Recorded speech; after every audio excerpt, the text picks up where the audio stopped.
Second house, owning. This is the house of Taurus. So it's very interesting that you guys have this.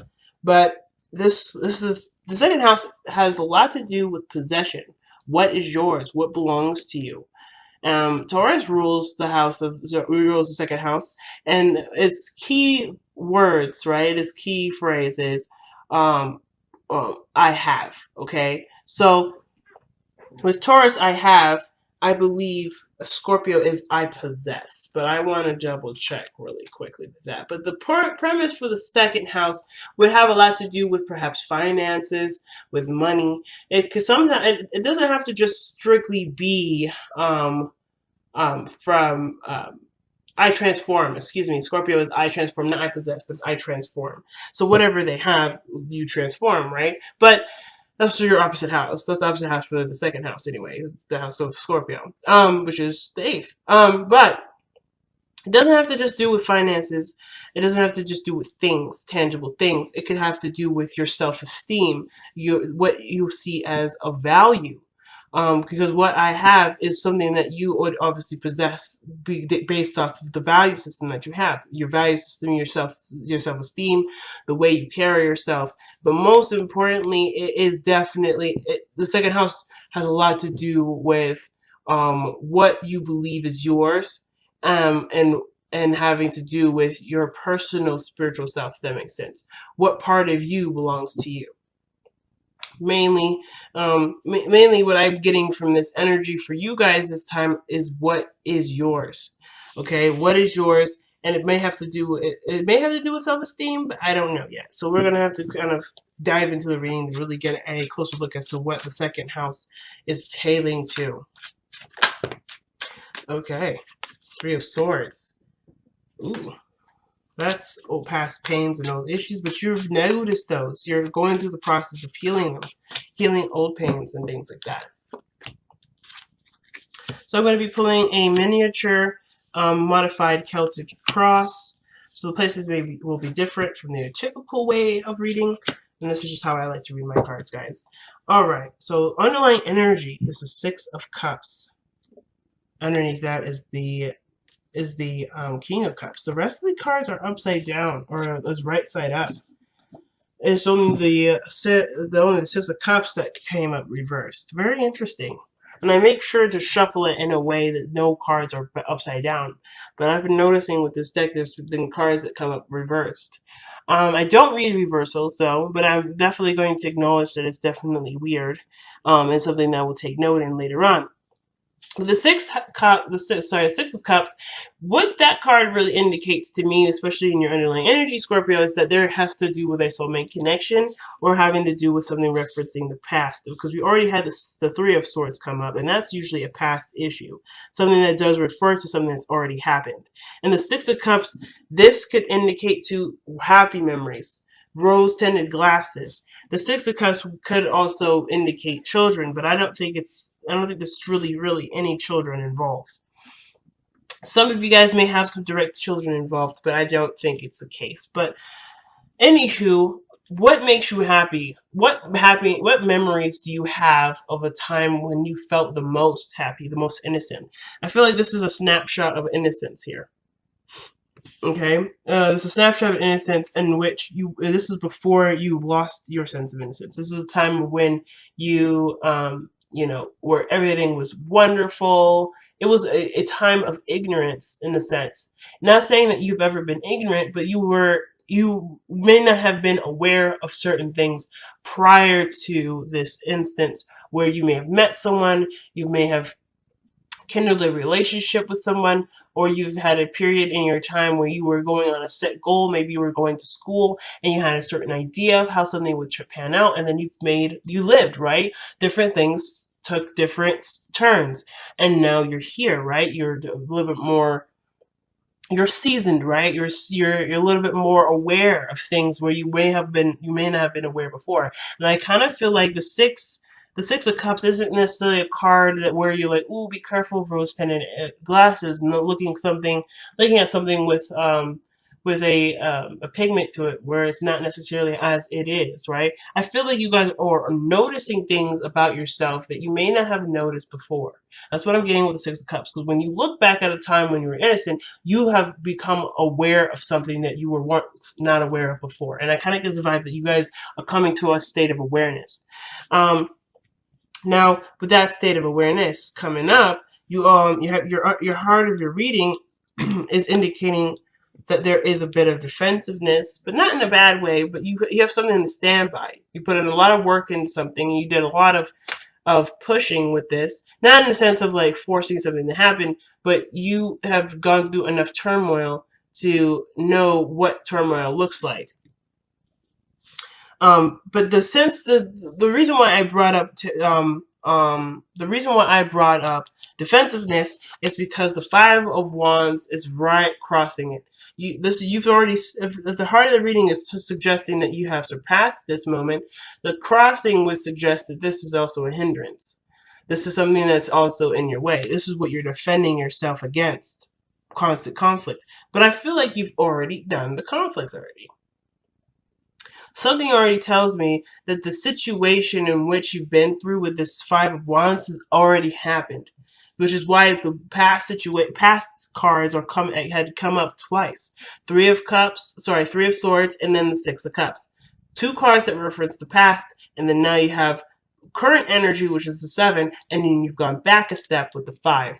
I feel like you're looking at a situation and trying to become more aware of conflict before it arises, because you do not want to be caught off guard. I feel like there's an energy where you're refusing to be caught off guard. So you're paying more attention to detail, you're hyper aware, and you're hypersensitive to situations that are coming to you, or signs that something's brewing, okay? Now in the past, the Justice card comes up. I feel like you got some things straightened out, things set to rights here. So I think some things may have been unfair or not quite as balanced as you would liked it in the previous, but you've shaped it up. Something has happened where things are now at a stable place. You've gotten yourself pretty far here with justice.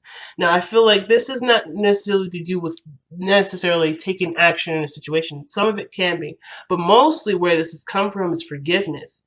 Or noticing a situation from this other point of view, and you're able to balance the scales. You're able to even the keel, okay?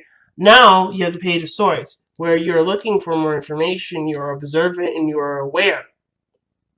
But I feel like also there may be some immature communication here that you're noticing. Now, it's interesting. I pulled you to a reading prior to this, and I didn't know if I was making any sense. And the cards that you got before was the 12th house and the moon as your underlying energy. And this reading is no different. It's exactly the same. But the difference, well, it's the same to some degree. The part that's very interesting to me regarding this reading here is the second house choice, where we went from 12 now to the second.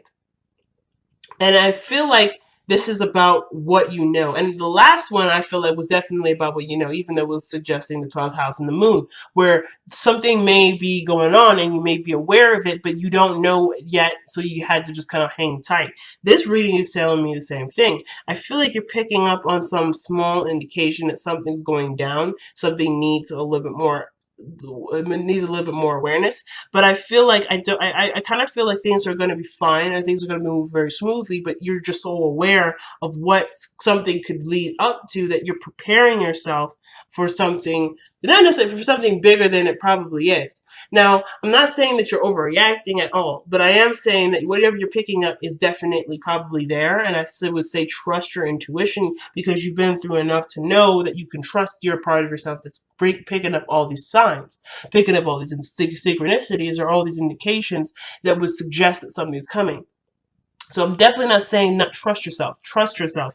But in the way of handling it, perhaps, there may be something that's coming in that may need a little bit more conversation, and it doesn't need to actually go crazy or fall off the rails. So I feel like with the Five of Wands, it's indicating that the situation there is some sort of conflict, but one where it can be easily resolved, if that makes sense. Because I see the Knight of Wands here. It's going.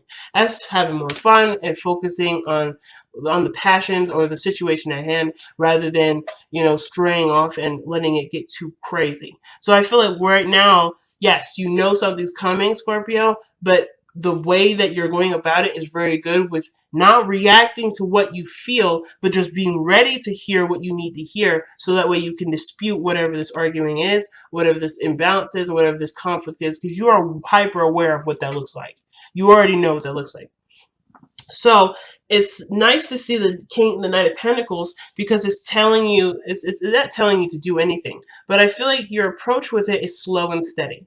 The card is the card of slow and sorry, the Knight of Pentacles is the card of slow and steady, taking it easy, being very meticulous, and coming at it with a strategy. This could have to do with your workspace. This could have to do with something at work or somebody that is just, that's, you could be dealing with somebody that may not be up to the skills desirable, but this is someone that doesn't necessarily stop to just admire. This is someone that's slow moving and slowly progressing in a positive way.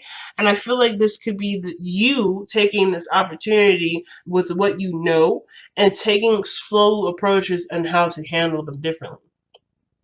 So I feel like with this coming up here, the sixth. Oh my goodness, I don't know why I'm not saying the second. I'm just trying my best to not say the second today. The second house is interesting when it comes up because this would, like I said, this suggests what belongs to you, what is yours. And I feel like what is yours, what you value, is knowledge and information, material that you can use to work with. Because I feel like the situation is that someone may be bringing you a message or some sort of information that's expressive of something that may need more looking into. Okay, and it could be someone calling someone out, being someone that's that's coming from a preconceived notion of something that doesn't necessarily exist, and it could be squashed right here and there. But it comes from a cool, collected attitude, and it comes from someone that's looking for solution rather than causing more chaos, which I feel like is you. You are the person that's coming into it thinking, okay, so this is what's happening. Let's take a slower approach. Let's take a quicker approach. Now, I kind of get the vibe too for some of you guys. This could indicate that there may have been a perceived notion that something was, was straightened out, or this could be that there was a problem that came up immediately.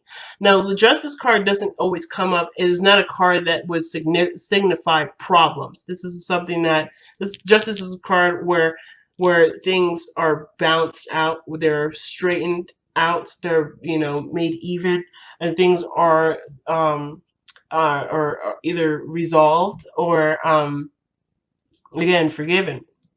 But this is usually a situation where there is a call for some sort of judgment or some sort of a call of a situation that needs more that needs to be precisely handled in a way that needs to be sorted out in the best way possible. And I feel like with the Knight of Pentacles coming in, the only way for this to be worked out is for all the pieces to be brought together, for all the little pieces to be brought together. And I think that's the way that the situation could be resolved the best, is by looking at the situation from a practical standpoint and from a standpoint of progress, but that obviously needs to be overseen over time. So very interesting reading so far, Scorpio, or thus far. Very interesting reading. I kind of get the vibe that for a lot of you guys, this has to do with more of a community setting for you, not necessarily just an interpersonal relationship. But with the Six of Cups and Justice coming up, this is a past life lover, or it's someone that you've been married to for quite some time, and where things may have been falling out in some areas because you're experienced and and conquered other issues in your relationship. This is no different. How the approach will be is, taking taking your stance and looking at it from the perspective of someone else's, right? Or looking at someone else's perspective. There's something here where you've grown and matured in such a great deal that there's no need to worry if there is any. I'm not getting really any worry vibes. I'm not getting any anxiety vibes, but I am getting the sense that you know what the situation is looking like, and you are currently taking precautions not to over like to respond to the situation um too much, like with too much aggression, because I think the situation just needs more precision, which I feel like that's what you're noticing. Something needs more precision, and something that needs more concise action and a strategy to overcome it.